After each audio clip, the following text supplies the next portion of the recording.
మన ప్రభు అయిన యేసుక్రీస్తు అతి పరిశుద్ధ నామంలో అందరికీ వందనములు.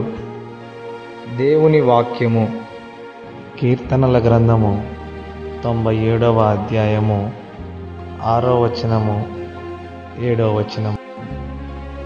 యెహోవా సన్నిధిని, సర్వలోకనాథుని సన్నిధిని పర్వతములు మైనము వలె కరుగుచున్నవి.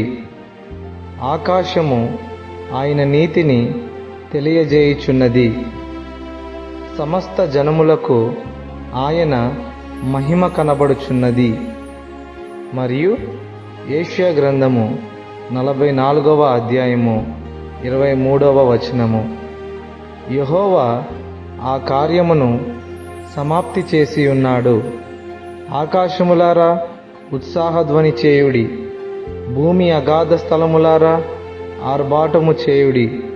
పర్వతములారా, అరణ్యమా, అందులోని ప్రతి వృక్షమా సంగీతనాదము చేయుడి.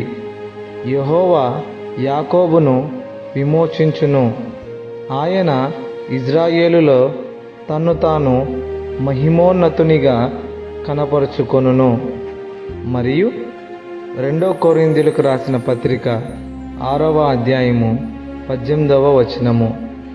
నేను మిమ్మును చేర్చుకొందును, మీకు తండ్రినయ్యుందును, మీరు నాకు కుమారులను కుమార్తెలునయ్యుందురని సర్వశక్తిగల ప్రభువు చెప్పుచున్నాడు. ఆయన సర్వలోకనాథుడు, ఆయన మహిమోన్నతుడు, ఆయన సర్వశక్తిగల దేవుడు. దేవునికి మహిమ కలుగునుగాక. ఆమేన్.